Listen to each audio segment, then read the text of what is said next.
case, thank you all for being here. Appreciate it. And let's start our meeting. Could we have a roll call? That's by trustee Rubin. Yes. Trustee Hallwax, trustee Mealopoulos. Yes. We have a quorum. All right. Agenda. Yep, I have it for you. Public comment. Okay, public comment is first. All right. If there's anyone that would like to make a public comment, let me know and I will read the rules and regulations. If not, I will skip that for all of us.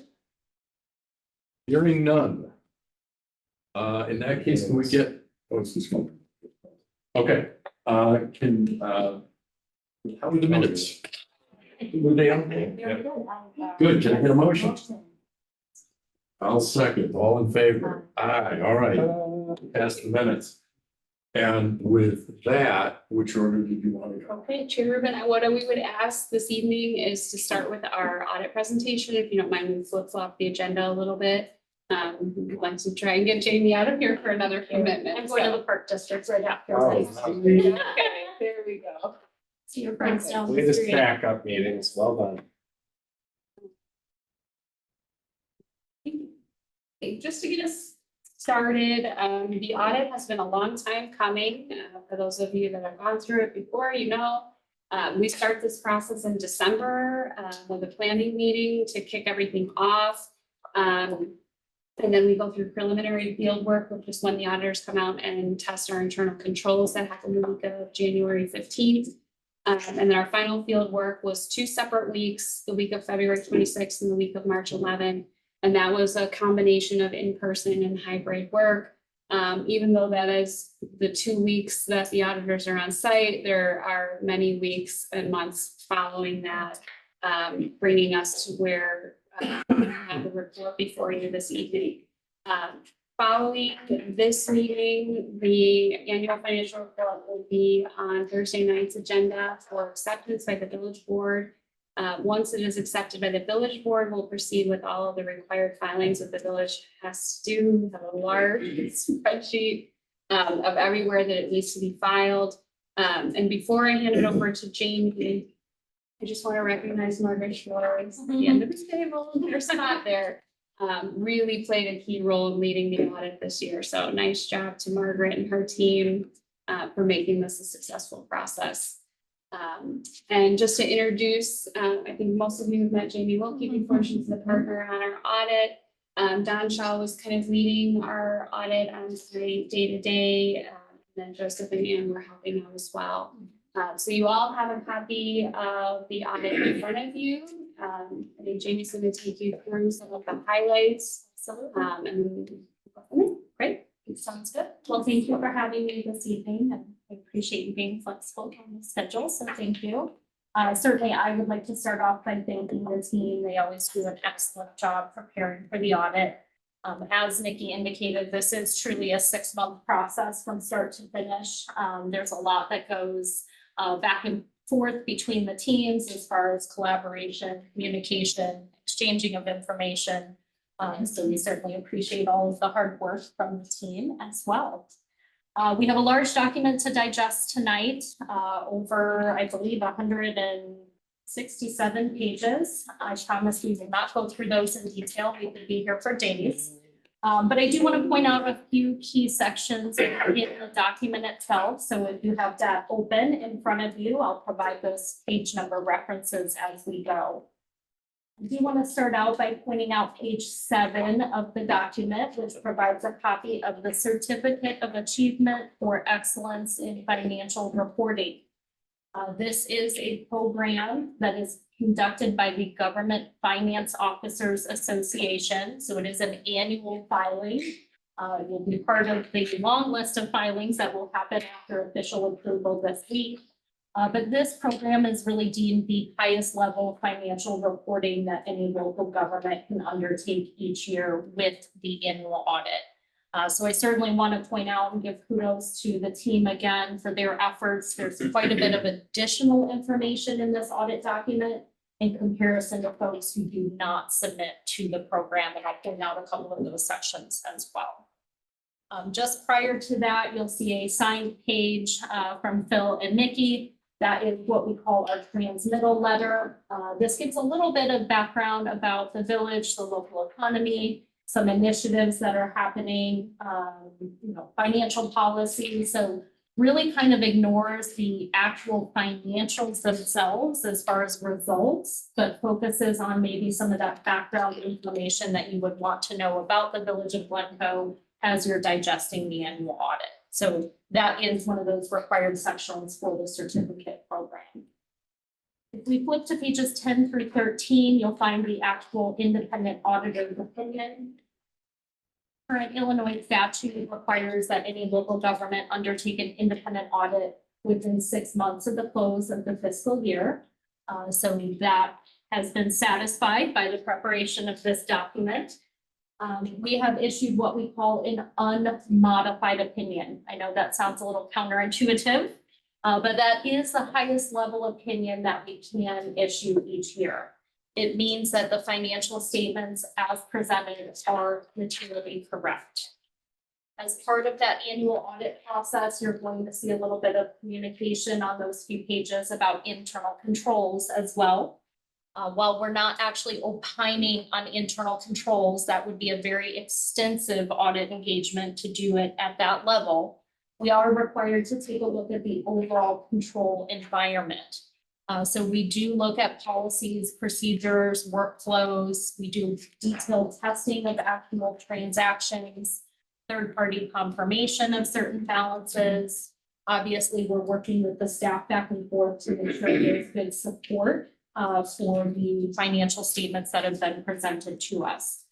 Certainly, if there were any areas of concern, red flags, findings, we would have to have those conversations this evening. And I'm happy to report there were no such findings. So truly the cleanest opinion you can receive. Immediately after that audit opinion, you're going to find a second opinion. I just want to point it out because we were chatting about it just before the meeting. The state of Illinois has very specific requirements around grant funding. So once you hit certain grant thresholds, we are required to do a little bit of additional compliance testing around grant dollars. So you're going to see a second opinion starting on page 14. That really is just the support for that additional testing requirement based on the dollars that the village expensed in grant funding during the year. Immediately after that, on pages 16 through 28 is probably one of the most important sections of the document. I indicated we have 167 pages. These 13 pages really do serve as the executive summary to the report. This is in fact prepared by staff internally. We obviously make sure all the numbers and disclosures match the financial statements, but it's really the management kind of commentary on the results of the annual audit. So you'll find comparables to the prior fiscal year, discussion of major trends and transactions, kind of what would you want to walk away with at a very high level as you digest those financial results. I was not going to go through the actual numbers in detail tonight. At this point, most of this is historical information, if that makes sense. But I did want to say that overall equity or the value of the village did go up in comparison to the prior fiscal year. Much of that was coming from the form of capital asset investment and investment earnings still being very strong in this last cycle. So you'll see quite a bit of commentary on those couple of topics as well. Page 31 then starts the actual financial statements. Again, I wasn't going to go through those in detail this evening, but certainly if you're looking for any of the detailed schedules that support those summary schedules in the executive summary or MD&A, that's where you'll start to find those detailed financial statements, as well as working into the notes to the financial statements.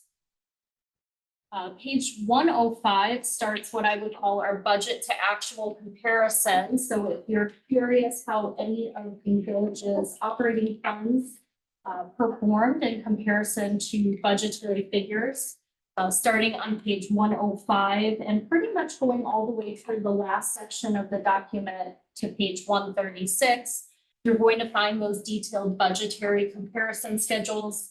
I did want to point out page 105 is the general fund.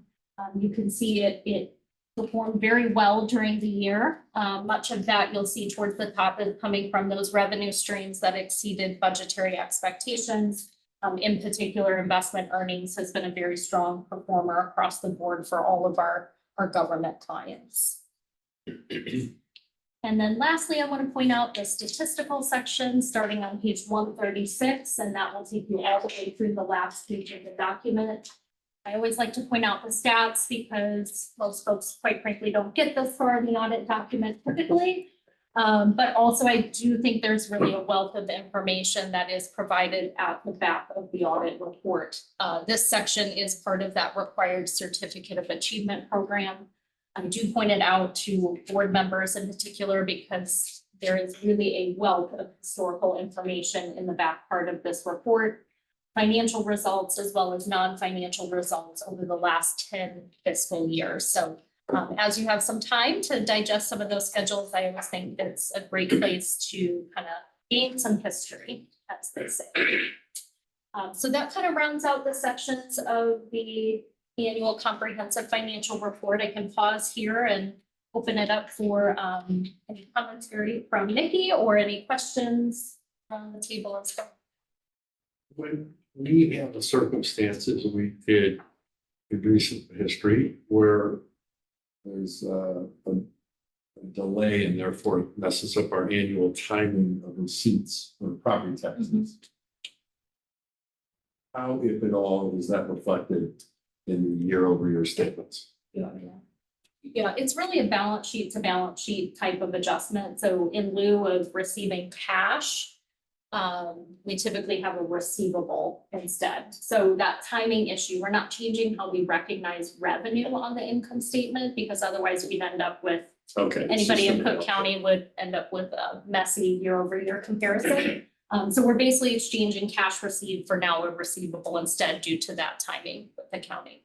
So hopefully that makes sense. So kind of a balance sheet to balance sheet adjustment. Thank you. Yep. Okay.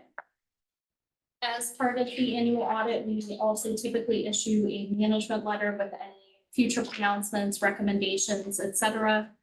So we don't have to go through that in detail, but I certainly wanted to provide some commentary. The Governmental Accounting Standards Board, or GASB, has been very active. I think they're finally starting to slow down, which is a good thing, I think, for all of us trying to get through these standards. But we do have a couple that are coming. I would call them GASB light comments in comparison to what we've been dealing with the past several cycles. The first one relates to any government entity that might have an accounting error, prior period adjustment, things along those lines. We don't necessarily anticipate that for the village, but we certainly didn't want to exclude that GASB statement isn't applicable in coming cycles. The second GASB statement that's included as a new comment this year is GASB 101. GASB 101 relates to what we call compensated absences. So that would be any of the village's accumulated vacation time, any kind of sick time that might be converted. So things like PTO policies, vacation and leave policies, that's really the root of this new standard. Much of it is kind of a cleanup in my opinion. So a lot of these types of leaves, when the original standard was brought about, things like PTO, they weren't even a concept. GASB's provided some clarification on what meets the criteria that we have to measure at the end of each fiscal year. This is currently a liability on the village's books, so this is merely kind of tweaking how we're going to measure that liability going forward. And then we have provided updates to prior recommendations, as well as one small comment related to the Washington Place Special Service Area. Special service areas, as you guys know, are a little bit unique. We don't always anticipate how that might perform year over year. So, but certainly we want to make sure that anytime there's an overage or a deficit, that is identified as well, just for transparency purposes. So certainly happy to answer any questions on the management letter, but just wanted to reiterate the clean audit process, clean opinion. No internal control findings. It's a good year.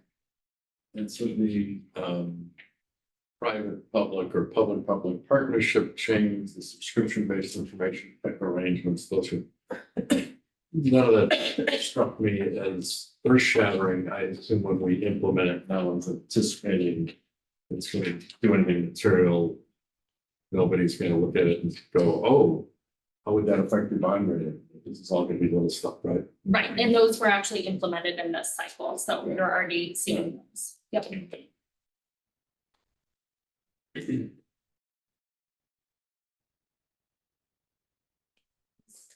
Is there any indication that it would be appropriate for us to do the more audit? You know, you've talked about the audit you did. Mhm. I know the answer I want to get, but is there any indication the more audit, or are we cool with the ones we do? No, there would be no indication from our standpoint.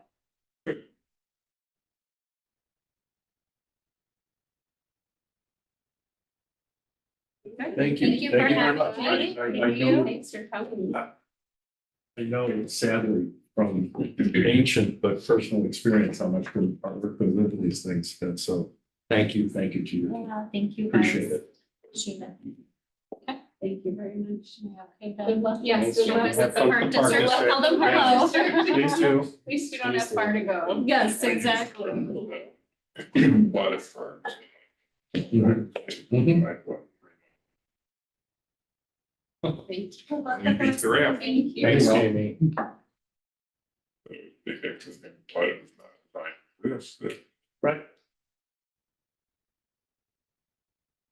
So moving on to our next topic, if Andy's okay with going through actuarial reports. Jason Franken from Foster and Foster is joining us remotely. And just a few notes before I hand it off to you, Jason. Thank you. Just summarizing the actuarial report results for this cycle. The full actuarial reports, we have printed copies that I think Margaret handed out to you. So Jason, just so you know, they do have the printed copies in front of them. High level on a summary basis, the good news is our police pension fund assets went up year over year. This is good. That's where you want it to go. Especially in a consolidation environment where we have very little control over our investments right now. We hit a 4.7% investment return, which is painful in this market with what we are seeing externally.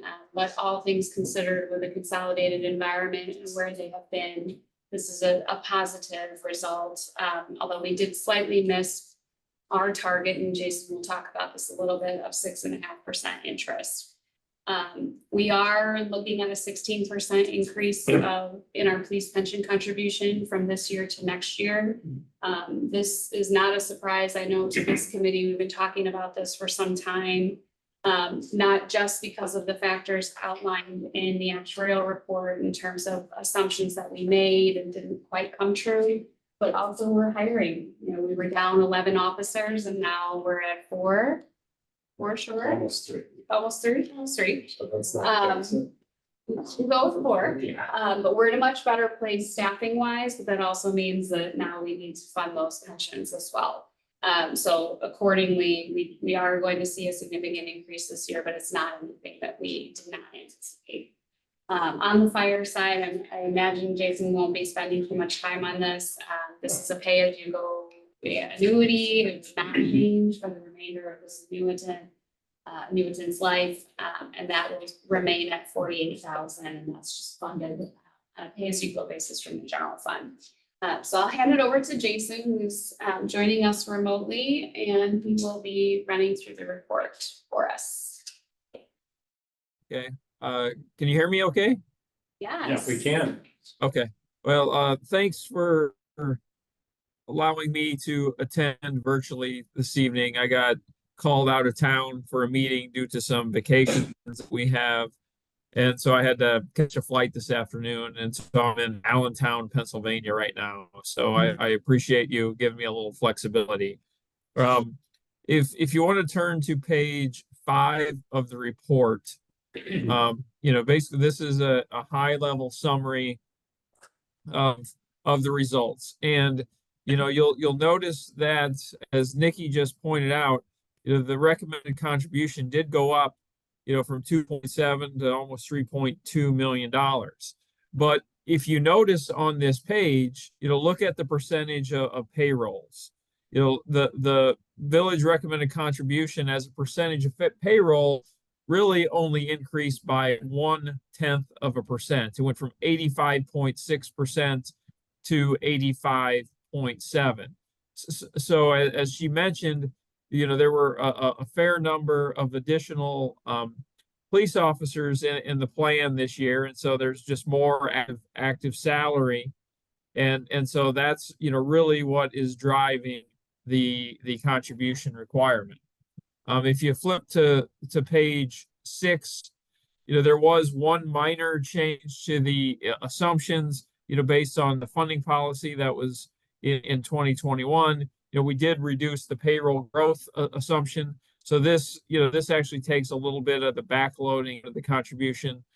So this is one, another reason why the contribution would have went up a little bit, because of that assumption change.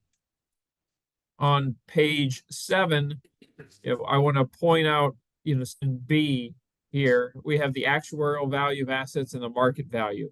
If you recall, the actuarial value of assets, that's our 5-year smooth asset value. And that's the value that's used in, all of our calculations. The market value is, that's just, we get the statements. This is the total amount of assets that you have in the plan. And you'll notice that this year, the far left column, we had market value of 42 million and an actuarial value of 43.8 million. So we have over $1.8 million. Our actuarial value is higher, and that's really due to the the smoothing. We have some unrecognized investment losses in our plan, and those really go back to 2022. Where where the fund, relative to our 6.5% assumption, we are $7.5 million short of our expectation, and so we're still recognizing that loss, and we will continue to recognize that loss for the next couple of years. During this year, the market return was 12.85, which it was more than our 6.5%. But last year we had -11. We had a really big loss last year, and so gain this year helps offset some of that loss. But we still have, like I said, $1.8 million of unrecognized losses that we will continue to recognize over the next few years. On page 8, Before you go on, oh yes, go ahead. Yeah, before we go on, just so on this point, just so I'm clear. So both the rate of return and the actualized market value and the rate of return that you're talking about, 6.5 versus 4.5, call it. That's the smooth, averaged return. That's not the actual what happened this past year return. Yep. Okay. Yep. And that. Yep. You're okay. Absolutely correct. It's the turn this year, like I said, exceeded. We had, what did I say? It was 12.8, I believe. Or 12.85. So this year, that was the market return this year. But when we factor in, the prior years, especially that 2022 loss, our smooth return, which is the return that really matters in these calculations, was only 4.47 because of the losses that we were recognizing. Okay. All right. Thank you. That's very helpful. Appreciate it. You're welcome. So on page 8, the bottom 2 rows of numbers here, you'll see that the unfunded liability did increase by just over about 0.3 million, and our funded ratio went down from 60.4 to 58.3. Again, this is primarily driven by our investment losses that we had, on a smooth basis for the year. On page 10, you'll see I want to point out the normal cost here. That's the value of the benefits that are being earned. It went up by almost $100,000 from 839 to 934,000. That's based on the fact that this year we have 5 more active employees than we had last year, and our total payroll is over $500,000 higher than it was last year. So there's just more pension benefits being earned because there's more actives and the total pay is higher. One thing to note, though, you'll notice that the as a percentage of payroll, the contribution actually went down. It went from 26.4 down to 25.3. And this is due to the fact that you have more tier 2 people than you have last year. And tier 2 benefits aren't as large. So even though you have more people earning pension benefits than you had last year, the pension benefits that those new people are earning are less than what the old tier 1 people were earning. So that's why there you'll see that decrease as a percentage of payroll is because of the new tier 2 members. You will continue to see this number go down as a percentage of payroll until all the tier 1 people have retired. Right now you have non-tier 1 people and 22 tier 2 people. So you're as a percentage, you have a much higher percentage of tier 2 people than most funds that we work with. Can I ask a question? Jason, Yep. hold on, we've got a question. Yeah, I'm just not Go following ahead. how, before we fill these positions, weren't we paying overtime, which maybe exceeded some of these numbers? And then how did the pension amount tie to the overtime that we were paying for the positions that were at people? So that's a great question. For police pension, overtime is not part of the pension. So we don't charge pension percentages on overtime because it doesn't go into the calculation. So it's only on base salary, which is different than with non-sworn employees. With IMRF, everything's pensionable, including overtime. So with public safety, there's only certain wages that are included. It's their base pay, their longevity pay, and then certification pay. So if they're like a paramedic, only salaries that are guaranteed to be paid out, the overtime is not in there. So it's a great questions. Yeah. But from an expenditure standpoint, we're seeing the trade-off. Okay. And that's great to point out because we'll talk about that in the treasurer's report too. Yeah. Mhm. Okay, great. Thanks for taking that question, Nikki. So back on page 10, since our liability went up, again, primarily driven by that investment loss, your amortization payments went up. We're currently amortizing over 17 years. For the next 2 years, we'll see that continue to go down as part of our funding policy.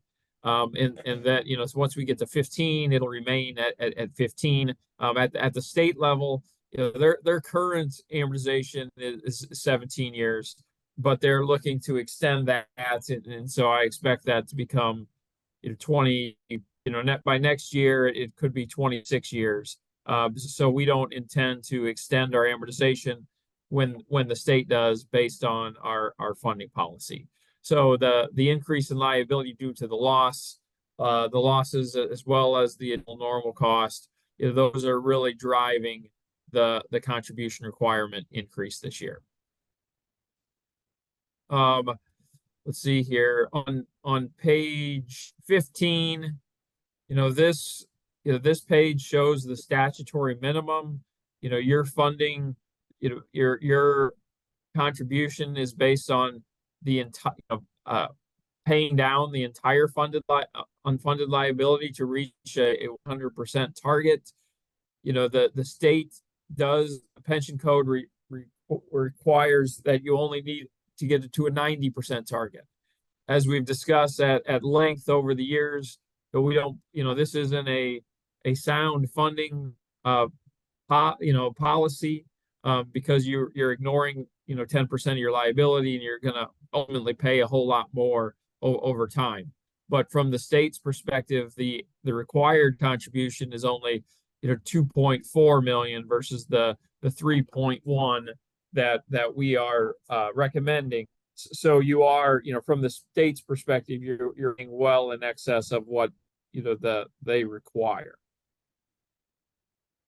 And then I guess one more page, back to the asset smoothing on page 27. This shows over the last few years, how we got to that $1.8 million of unrecognized investment loss that I mentioned, a few pages ago.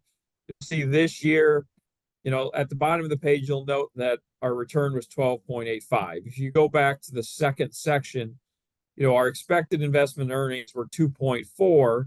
We earned 4.8. So we, essentially doubled, the amount, almost doubled the amount we were expecting. So the gain for this year was, 2.4 million. We take that 2.4 million, it goes into the table in the middle of the page. We recognize 20% of it immediately, and we still have $1.9 million of unrecognized gain for this particular year, for 2023. But, last year is the year, obviously, where, we had negative 10%, which is, 16.5% less than what we were expecting. So the total loss relative to our assumption was 7.5 million. We recognized 20% last year, another 20% this year. So we have $4.5 million of unrecognized loss to, that, for that particular year. The 2 years before that were both gains, and then we had a small gain in 2020. You'll notice there's a change in the fiscal year here that occurred a few years ago. But at the end of the day, that 2022 loss is what is really driving that gain. And so that becomes a headwind. It will continue to be a headwind going forward as we recognize that loss. If we can get another double-digit year, well, we'll eat into that loss and get closer to having unrecognized gains. But until that loss is gone, it will provide a little bit of a headwind, on our funded ratio, and leading to a slight, potential increase in our contributions going forward. So those are the highlights of the report, but I'm happy to address any other questions that you may have for me.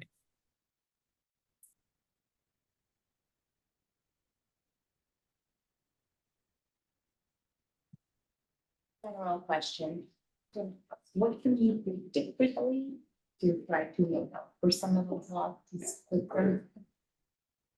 If anything?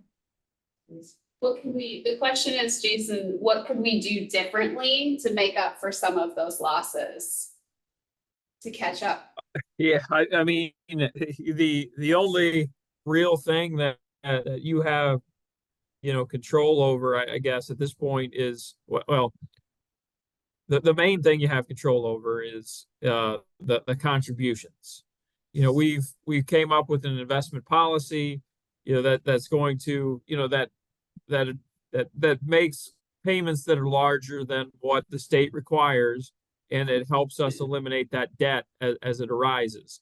But to get, to make any significant changes or significant steps, you're going to either need to rely on investment income or additional contributions. So there are obviously other things that contribute to the liability, such as pay increases. The pay increases are, we've had a couple of years in a row where we've had some losses. This year the actual increase was 7.27% versus a 5.1% assumption, and last year was 9.24%. Versus 5.37. So we've had a couple of years of salary losses as well. There's obviously a lot that goes into the how the salaries are set. So I don't even know how much control you have over those things. But ideally the assets will continue to perform well. And, the only other real thing is to make, additional payments to the plan if you're looking to eliminate those debts, those losses, sooner rather than later. Like I said, the funding policy we put in place is really designed to, take care of those and eliminate those unfunded liabilities. But, that it takes time. So to the extent that you want to expedite that, it's really going to take additional contributions. So if I can add to that a little bit, we had an extensive conversation with Jason probably 3 or 4 years ago now, about kind of resetting our pension funding policy for that kind of exact question of what can we do now to make it a little bit easier down the road, while still kind of keeping in mind the budgetary impact and the tax levy impact for the residents. Right now, we levy the maximum amount that we possibly can on the property tax levy, and then the rest of that's made up with the general fund. What we have done to try and kind of artificially increase that required contribution is kept a 6.5% investment return assumption, which is pretty, still considered pretty conservative when you look at like a long-term portfolio perspective. And then we've also, and Jason mentioned this earlier, we're decreasing our payroll growth assumption, which artificially inflates our contribution and the amount that we're paying down our unfunded liability, which sounds backwards, but that's kind of how the actuarial math works. So we have that, and then we're also trying to fund over kind of a rolling window instead of that fixed window as well. So those, we're trying to use more conservative assumptions in the state. It seems like orthodontia, very like slow progress, steady over time. Ultimately our goal. But it is always an option for the village to contribute more. If we pay down, it's kind of like an extra mortgage payment, paying down your unfunded liability. Yeah, and just to give you an idea, so the consolidated fund, the police consolidated fund, their assumption, that they use is actually 6.8%. So that's higher than what you're using. You're using 6.5%. So you are being more conservative than what the consolidated fund thinks is attainable over the long term. So by having that lower target, your liability, your unfunded liability is a little bit higher. But if that 6.8%, to fruition over time, you're going to end up, much better off having that lower assumption, putting more money in, which compounds. The more money they have in, the more investment earnings that you're going to get based on compound interest. So as Nikki said, you are being conservative. We could show a higher funded ratio based on 6.8%, but you've elected to remain conservative and fund the plan based on those conservative assumptions.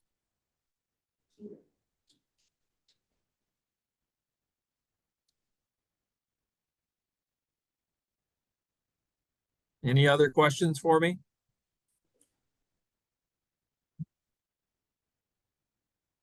I think that's All right. it. Thank you so much, Jason. All right. You took it easy on me this evening. And Thank you. You're welcome to stay, but you certainly do not have to. Yeah, I'll probably bow out. Joy Pennsylvania. Thank Yeah. you. Thank you very All much. right, Safe great. travels. Thank you. Thank you for having me on virtually this evening. Bye-bye.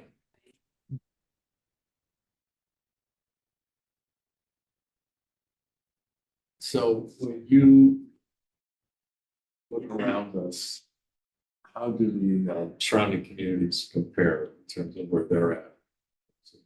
In terms of funding, we're very similar, believe it or not, in the 60s, 50s is pretty common statewide. Some of the Southern Illinois funds are in dire straits, and they're in the 20s and 30s. Or some of them are upside down, quite honestly. With the investment, the consolidated investments, they're doing much better. As you saw from the actuarial report, that consolidation year was just brutal, Yeah. brutal for the fund, and it will be brutal for a few more years while we smooth that out. On an investment rate return, there's still a lot of communities that are assuming 7 and 8%.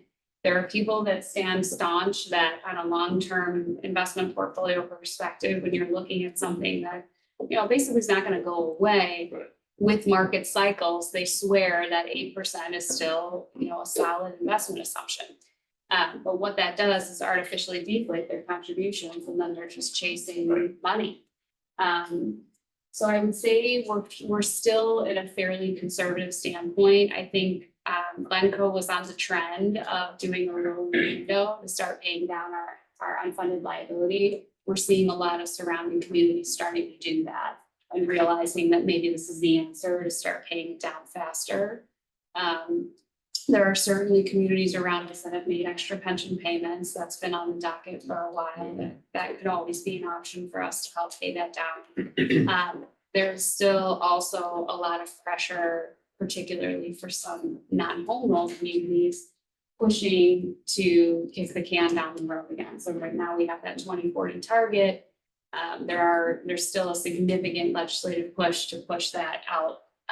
And likely that's what's going to happen because there are just some communities that won't be able to comply. They just won't be there.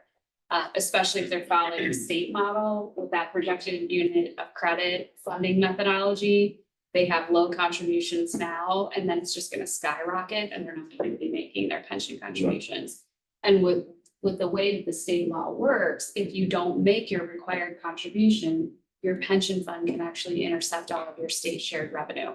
So they will get their money whether you want to give it or not, they will intercept. And I know that's happened in like Harvey and some of the communities that are a little bit different, in a different financial position than we are. So ultimately, I would imagine the legislation will change, but I would recommend that we stay the course at that point.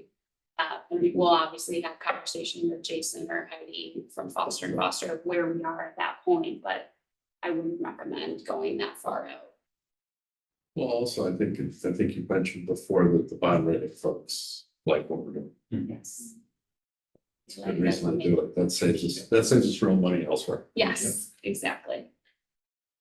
Just an interesting point. I don't sometimes get all the way into the actuarial reports, but when you look at page 30 is where we got kind of the census data of the department. Just an interesting point. About 50% of the department is under the age of 34. When you go up to 39, 23 of 31 are under the age 39. So we went through a pretty substantial, and those of you who've been around for a little while remember this, 2013, 14, 15, 16 was when we really saw a large scale retirement group. And we probably will not see a large scale retirement for a while. Now, that doesn't mean people won't leave. Because what we're also seeing, and this is just industry wide, is that sometimes the pension benefit does not keep you there in the way that it used to. And so it may be a career shift, it may be giving up pension benefits to go to another department for whatever reason, relocation, you fill in the blank. But I just think it's kind of fascinating that, 2/3 of the department as it exists today is under the age of 40. And that's true in a lot of places. And it's why it's difficult to hire. And to some degree, it's why it's difficult to keep. So it's just interesting as we think about contributions, a lot of those people are tier 2 pensioners. There's a lot of pressure, and President Rowan and I have been talking to our legislators. Nikki and I are on the Northwest Municipal Conference Legislative Committee. There's been a lot of pressure to roll back a lot of those tier 2 changes that were made in 2011. in an effort to equalize them much more closely to tier one. That, if that happens, throws all of our projections in the Mhm. water. Revisiting the policy at this point. Is it for everyone or just police and fire? Just police and fire right now, yeah, but that could apply to IMRF as well. Right now, it doesn't. The discussions have been around the public safety side. So yeah, I just bring that up because it's interesting because we have this very, as Jason said, perhaps uniquely young department. Young by tier two standards, meaning most, more than 2/3 of our departments in a tier two environment. But that could change. So it's just something to be mindful of. What we've heard, what Howard and I have heard from our legislators is that it died in committee. They're anticipating that will be true in the future. We've also heard that story told before. And when those changes were made, they were dramatically improving to a lot of pension funds across the state. I think we would have seen pension funds default in record numbers, especially through some of the tougher years, had those tier two changes not been enacted. So I do think it's worth us being aware of and conscious of, and we'll keep talking about it, but I just want to point that out. That's a good question. As I recall, under IMRF, there's a village share, and then there also is an individual share. Does that carry over to the police as well, or is that 100%? Similarly, the public safety officers are required to contribute 9.99% of their pension. IMRF, they do 4.5%. The main reason for the differential is the different structure of pensions. The public safety pension is about historically much more rich, especially on a tier one side. With the IMRF, what happens is because that's been centralized longer, they have one actuary that does calculations for the entire state. And then they do an individualized contribution rate. And this is smart because then they require you with each payroll, you have to contribute based on your designated rate for your municipality. I think ours is down to like 9 or something. It's even lower. I think Okay. it's 6.8 or That's great. 9, and next year I think- 7.15. Which is great, because I think it was 11 when I started there, so we've been paying that down, and their investment returns have been done very well. I mean, they've been double-digit returns probably for 40 years. Yeah. On the pension side, because it's so decentralized, that's where a lot of the cost in the system comes from, administrative costs. Because each individual fund hires an independent actuary to run the calculation. And they all have the ability to set their own assumptions. Whereas with IMRF, they dictate, this is what we're going to earn in investments. This is the mortality table you're using. This is the retirement rate, the disability rate, and it's the same statewide. They've done a nice job with it. With the public safety pensions, it's kind of the Wild West. Everyone can determine, you could assume that you're going to earn 20% interest if you like and contribute on that. It's not going to get you anywhere. But the percentage is very widely because of that. And there's nothing that really governs it.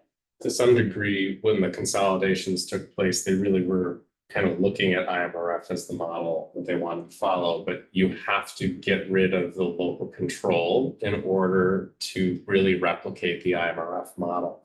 And without doing that, and they didn't do that, it does lead to a lot more volatility. IMRF is like 94% funded. It is the model of public pension funds across the country.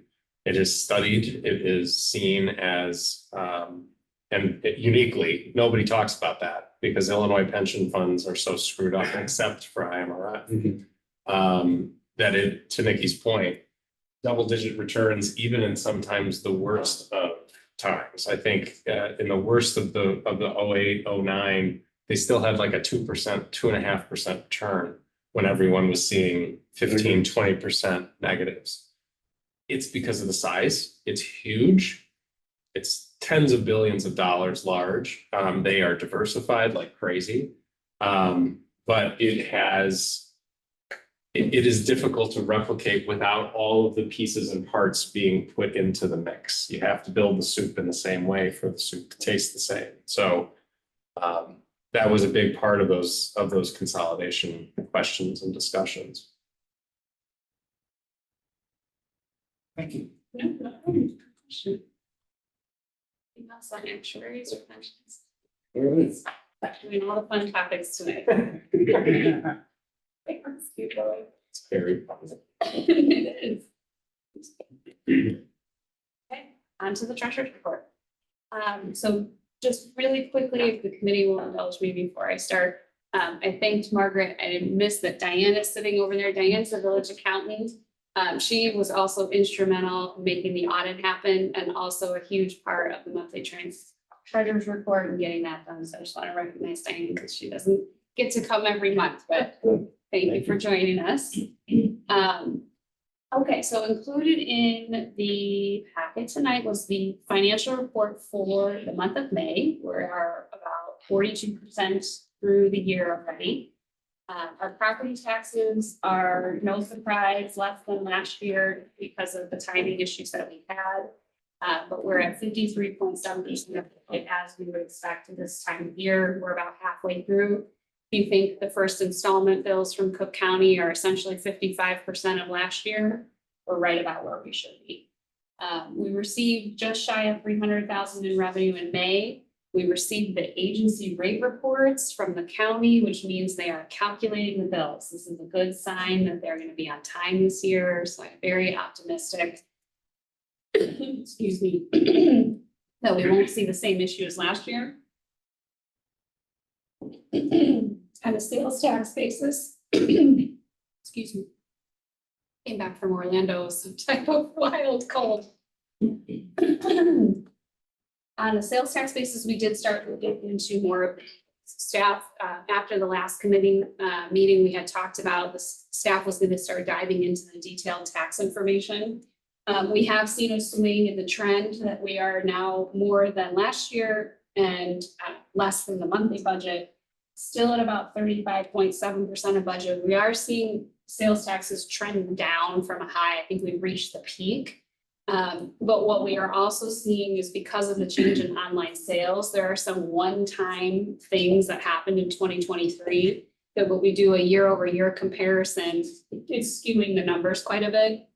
And they're strange things, like there's a one-time purchase of art that happened in a month last year that didn't happen this year, and that swung that comparison pretty wildly. There was also a purchase of employee gifts that was related to the holidays that really kind of swung that number. So there are some one-time anomalies that are kind of shifting that, like distorting the trend a little bit. We are actually seeing a decline in auto sales. We're waiting to see what is actually causing that because the Department of Revenue is still behind in their reporting. But we've requested the most recent reports they have, so we should have another update next month. But generally, not a point in time to be overly concerned, but I do think this is a trend that we have to take into consideration now that we've reached our peak and that we're probably going to be hovering around this new norm going forward. On the good news side of things, our places for eating, building permits, telecom, parking fees, garbage fees, vehicle licenses, and E911 surcharge revenue all blew away. Our monthly budget targets, they're all running higher than last year. So those are good news targets, good news indicators compared to where we've been in the first quarter of this year. We had kind of a grim start to the year, definitely seeing things pick up. On an expenditure side of things, we're both higher than last year, about 37.2% of budget, a little less than where we would expect we would be at this time. A lot of that's timing because we're really starting to see capital projects pick up now. On the water side of things, the volumetric revenue, this would have been for March, April, May bills. We bill the community on quarterly installments. So again, we're not going to see a lot of the summer irrigation that we're probably, Carrie and I were just talking about. We're going to start seeing now, especially with the hot weather. So we're at 25% of budget, a little less than last year. On the fixed side, we're exactly where we would expect to be because those are fixed fixed charges, we should be right about on target on percentages are not consumption based.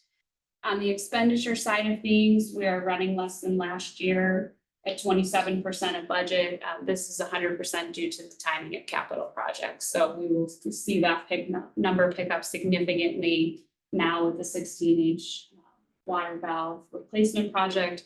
The water main projects will be coming later this summer out for bid. So we'll see those expenditures probably early fall. And then I'll turn it over to Stella for the golf fund update. May turned out to be a great month despite all of the rain. We exceeded our revenues by 111,000. Rounds by 1,000. We had cart path only on several days. This is part of our plan when we installed the cart paths over the years, so we were able to open on days when we know it'll be open. So that's very good. We have been welcoming some campers from the Glencoe Park District. They are rotating in and out all day, 4 different dates, so we'll have about 300 kids come through, ranging in age from 6 to 13. Great exposure for the golf course for the kids, bring some kids over that maybe weren't there before. Hopefully get some more participation in our particular junior camps and on through the summer. Clubhouse update, we went through our 50% page turn with the architects. The interiors are almost complete. And we are just working out some of the budget numbers and timing, but I'll be reporting on more detail on that on Thursday. Thanks, Stella.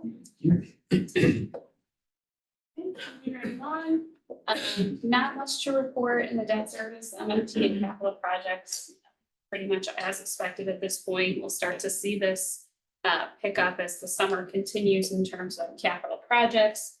On the personnel side, this is what we were talking about earlier. So we are seeing salaries pick up. You can see 518,000 year over year. The differential largely attributable to public safety, full-time salaries of where we were last year compared to this year, which is a good thing. This is what we want to be. Our overtime is trending just about 50,000 less this time last year versus this year. You're not going to see a one-to-one correlation because as we are bringing on new officers, even the laterals, they still have to go through the academy. They still have to go through training. We still have overtime related higher backs just to cover shifts. Hopefully we'll start to see this trend continue as we get to 0, right? We're full step. And we'll start to see those overtime savings in overtime. On the pension side of things, that's a normal increase year over year related to just our normal contributions that we make every month. And then what we see coming in with property taxes. So that's pretty much where I would expect. And then those benefits costs, the increase year over year ties into the full-time employees that we've added. So overall, we're in line with where we would expect to be in terms of salary year over year, which is it's a good news story. Moving on to projections. Annual revenue projections, when we're just looking at revenue, the general fund is on track to end the year $873,000 over budget. If we back out that $700,000 grant that we got, looking apples to apples, we're still looking at a revenue surplus of $173,000. The big caveat here is that I am assuming that property taxes are going to come on time. And that our trends are going to continue where they're at. So every indication have to say seems, that every indication says- seems yeah. to say that that is true. So Yes. I don't think that's too much of a wish and a Yes. dream. But yeah, Well, a little asterisk. And then the water fund is on track. If revenue projections continue to end the year 262,000 over budget on the revenue side. When we add expenditures into that equation, now we're trending to draw down the general fund 1.2 million. We had a planned drawdown of 3.1. Obviously, the revenue's driving that. When we back out the grant funding, that number becomes a 1.9 number in terms of drawing down fund balance. On the water fund side, we're we're trending well at a $1.2 million drawdown and a budgeted drawdown of 2 million. Again, that can change depending on bid results and other things that happen as we move throughout the year, but that's where we stand today. Fund reserves at month end on the general fund side, we're just shy of 73% of operating expenses, and the water fund, we're just shy of 113%. Again, the lion's share of that water fund reserve is bond proceeds. So those will be spent down with the water main project, the 16-inch main project that's coming. On the inflationary side, still slightly elevated, 3.3% for May. Our commodities are higher than last year, 41% in budget. Contractual services are up 30.5% of budget. While these are still elevated, we're still on track with what we were budgeting for. So right now, we've done an okay job of anticipating increases. And I think I heard from our public works department that we've ordered all of our cars. We have them all, which is great. And we only have one public safety squad left to be outfitted. So. Oh, under budget too. Under budget, congratulations. So that's a good news story from where. Lot of wheeling and dealing. Definitely a good news story from where we wwere this time last year. Well, and unique really for where we've been the last 4 years. So I do think that's a sign that some things seem to be catching up to where they were pre-pandemic, at least from the supply chain side. So hopefully things are more accurate in terms of expected deliveries. Obviously, the board approved the fire engine replacement. That still looks like a 36-month lead. And if that changes, obviously that's something we'll know with some forewarning. I don't think it's going to be a dramatic production and timeline, but just something as we continue to work through the budget process, which is going to get started again soon, by the way. We'll be very thoughtful about that. Think about how many extra hoses you could buy, 1.4 million, just like distribute them all around the village and just have them readily available. Yeah. No truck necessary, just Yes. lots of hoses stored For everywhere. hydrants. Wouldn't look good, screw up people's. Get those reels that you Right. have to crank, next to each fire hydrant. Suggesting a low-tech solution. It's a hard follow-up. I'm gonna awkwardly transition to investments now. So just, go ahead. Thanks. Are you gonna touch on the arbitrage question? Do we have any more information about We that? don't have any more information on that yet. We will come back when we do.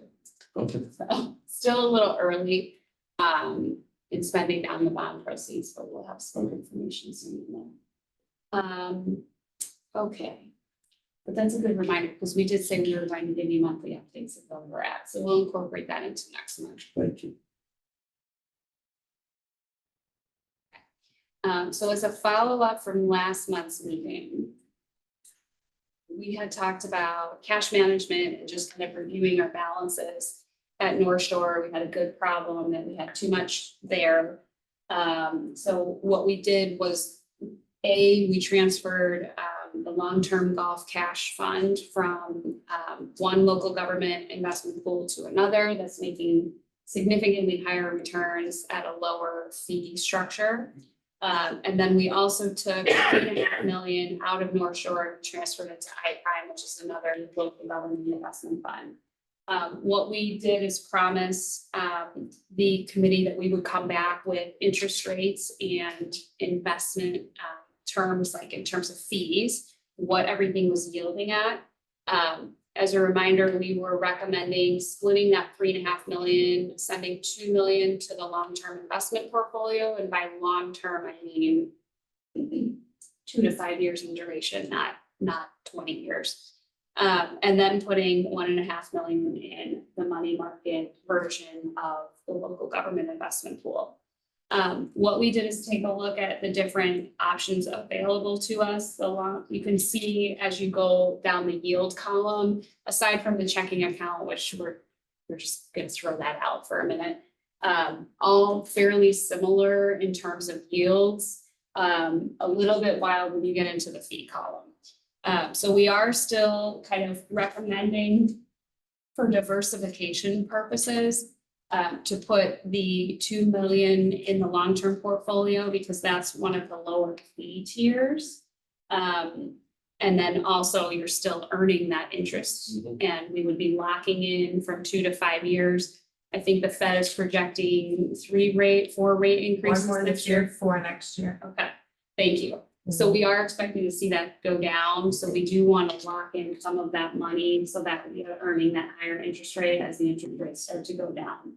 And then keeping that other 1.5 in the local government investment pool, still a high interest rate. You're paying more basis points than we would be at some of these others, but from a liquidity standpoint, I think we're a little nervous about tying some of that into CDs or local governments. That's kind of where we're comfortable from a cash basis. If we have to draw it down, we can still draw it down. So I'm happy to answer any questions, but just as kind of a iPrime 101, because Margaret and I just met with our investment advisor yesterday to kind of go through our different options. They have the local government investment pool, which is kind of the most similar thing that you could have as a money market. And then within that local government investment pool, you have the opportunity to essentially invest in like term funds that are laddered securities or CDs that would just be rolling, or move it to our managed investment account. So that's kind of where we're headed in terms of like federal securities that are still secure, still paying high interest rates right now. Any questions or concerns with that strategy? Okay, perfect. Okay, so we will go ahead and move that money into the portfolio and then we'll report on that next time PMA comes out. Okay. Any other questions on the treasurer's report or the whole stretch here? Okay, all right, I'm gonna turn it over to Margaret to take us home. Good evening. I'll be brief with my 27 updates. So for the June 18th, the June 20th board meeting this Thursday, you will see 2 items coming before you for approval: the bridge maintenance engineering for Scott and Hazel Avenue. That's in a not to exceed amount of $102,300. That's part of our CFP general fund expenditure plan. And then we have the 2024 sanitary sewer lateral rehabilitation project, and that's in a not to exceed amount of $120,000, which is part of our capital projects fund expenditure that's planned for 24. We have a number of different updates. If you looked at the monthly spreadsheet, there's a lot of blue, meaning changes of different projections. So I'm just going to run through the list real quick to kind of high level overview that. So replacement of our number 12 Public Works 1.5 ton truck. This will arrive in June. I think we already got it last Thursday. So that is here. That was a TBD. We didn't know when we were going to get it. We actually got it. You already resold it in a profit. Replacement truck number 20 for Public Works, a 6-wheel dump truck chassis. This went to the board in May and was already received in May. So that was also a very quick turnaround. Park Avenue storm sewer outfall engineering construction is going to come to the board for approval in July instead of June. And also that pushes out the end date for the project to November. The roll call training room renovation that's been going on, we're trying to wrap it up here in June, we're expecting it in May. I've added the emergency IT contracts that were approved at the board in April to the report. So we will be reporting on that $200,000 approval that we received from the board on those expenditures. So far, we've only expended $16,500 where we've actually paid it out. So you'll see that number increasing as they start entering into individual contracts. That, as a reminder, if one single contract is over $25,000, the board's limit, it will be coming back to the board for approval. The 16-inch water main valve replacement.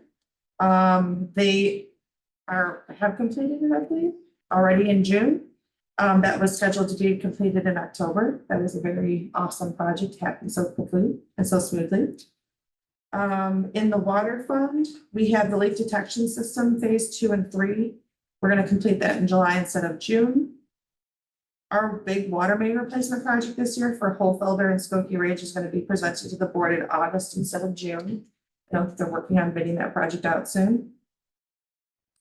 The Bluff Crib wall replacement is gonna be wrapping up in July instead of May. And then last but not least, our traffic signal controller modifications and construction and engineering is scheduled to be completed in June instead of April. It's a lot of changes to our schedule as projects are starting to kick off and wrap up quickly. Hopefully, we'll continue to see that trend, and then you'll see through the financials the increase in the capital expenditure funds. And any questions? Project, is it design and construction by November, or is it just design? This one, so The storms were up. Yeah, well, yeah, I think so, Georgia. I think it's intended to be completed this year. Yes. It's a relatively straightforward project. yes, it's only 75,000 estimated spend. It's rebuilding the outfall on the beach. I shouldn't see any issues for November. Yeah, no, it should, I think that's, it'll be done this year. Do you think, maybe going forward, it might not be a bad idea to bid on some of these projects earlier in the year, just as our original funding. Our original plan, so we lose a month, it's not that these are dead. So it's probably better to go out from winter. Yeah. I would say, I think that will be the way we are moving forward. So designing this year almost for. Monica's first year, obviously she's out on family leave right now, but what is in place right now, if you remember, we've had several significant design contracts come to the board. We're designing the next 5 years of water mains. Yeah. We are working to work ahead so that at the very beginning of the fiscal year, or even before the fiscal year starts, we're out to bid and we're working on getting as much started through the course of the construction season as possible. That's definitely the plan on a going forward basis. You know, thank you so much. Just wanted Yeah. to reiterate that. That's a good point. Very good. Any other questions? Thank you. All right, any other business? If not, I have a motion to adjourn. Please. Second, all in favor? Aye. All right.